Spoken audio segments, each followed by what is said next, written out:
இந்த இரண்டு துஆக்களை நம் அனைவருமே இன்ஷா அல்லாஹ் மனனம் செய்தே ஆக வேண்டும். இந்த துஆ ரொம்ப அற்புதமான துஆ, குர்ஆனுடைய ஒரு துஆ, ரொம்ப சக்தி வாய்ந்த துஆ. இந்த துஆவை நம்ம அதிகமாக ஓதுறனால அல்லாஹ் ஜல்ல ஷானஹு தஆலா எல்லா விதமான பலா முசீபத்துகளை விட்டு நம்மை பாதுகாப்பான். நம்முடைய வாழ்க்கையில் வர இருக்கக்கூடிய சோதனைகளை விட்டு அல்லாஹ் பாதுகாப்பான். நம்முடைய வியாபாரங்களில் வர இருக்கக்கூடிய நஷ்டங்களை விட்டு அல்லாஹ் பாதுகாப்பான். நம்முடைய வாழ்க்கையில் வர இருக்கக்கூடிய கஷ்டங்களை விட்டு அல்லாஹ் பாதுகாப்பான். ரொம்ப அற்புதமான துஆ. இந்த துஆவை அனைவரும் மனனம் செய்ய வேண்டும்.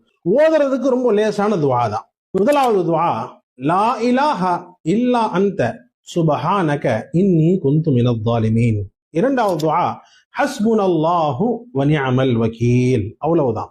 இந்த இரண்டு துஆக்களை அதிகமாக நாம் ஓத முயற்சிக்க வேண்டும். இந்த இரண்டு துஆக்களை குறிப்பாக ஒவ்வொரு தொழுகைக்கு பிறகு நாம் அதிகமாக ஓத முயற்சிக்க வேண்டும். அல்லாஹ் ஜல்ல ஷானஹு தஆலா நம் அனைவருக்கும் எல்லா விதமான கவலைகளை விட்டும் அல்லாஹ் பாதுகாப்பானாக. எதிரிகளுடைய தொல்லையை விட்டும்